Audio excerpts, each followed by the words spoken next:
Experience Monotheism, The Human Way, a thought experiment exploring monotheism as a sole existential framework.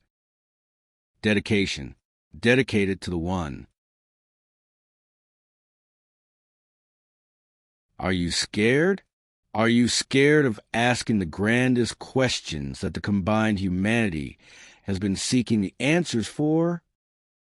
You know, stuff like, is there a God, and is there only one, or what his name is, and where he lives, and what does he look like? And can you touch him, and is he funny and cute and caring and forgiving and strong and smart and powerful and complete enough to possess all the qualities and attributes we can imagine? Such questions can be scary indeed about any potential creator, as these are some of the greatest doubts created by the combined humanity's imagination. The problem with the story is that for it to continue on to the next episode, we also need to think about attributes beyond humanity's imagination. Naturally, any attribute that goes beyond our imagination can, in no way, fit within it. This natural limitation of imagination does not allow all our questions about God to be answered. Those unimaginable beyond human attributes can exist in this nature in many forms. Such unimaginable forms could exist as other natural existences that lie in between your duality and the singularity.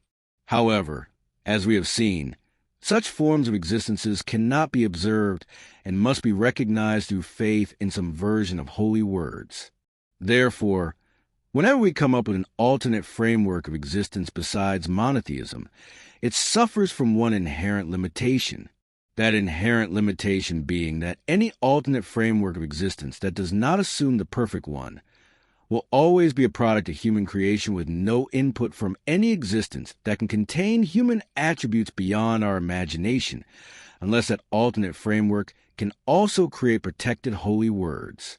As a result, any alternate framework of existence based on any human words can always be questioned, as such a framework cannot provide an impartial proof, given a lack of protection, which can only exist in a monotheistic framework.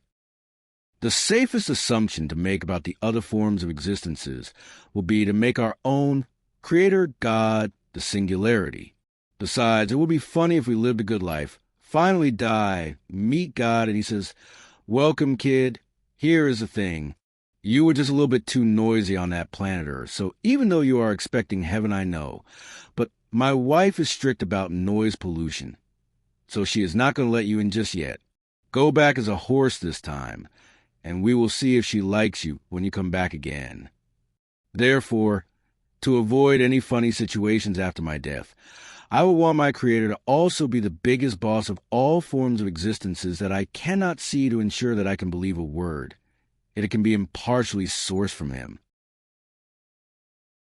Why was it important to mention any other non-human existence besides the One when we are thinking about uniting with our God? Simply because they exist as part of the study of the story. We also have their shapes in the form of drawings on those ancient caves. We have them mentioned in every version of all holy words that exist. The existence of you after your death can only be guaranteed if you do not automatically disappear like a raindrop falling in his ocean. If there's going to be a post-death you who does not automatically become a part of singularity, there must also be those other non-human existences to continue our story. How can this fear of using your imagination to believe in anything unimaginable be removed from within you? Would it help if you ranked the quality of being kind of super important one in the wish list of your perfect one? Questioning is one form of your choice, and your choice is the reality that you are currently in control of, and you are using this granted choice to know more about the existence of God.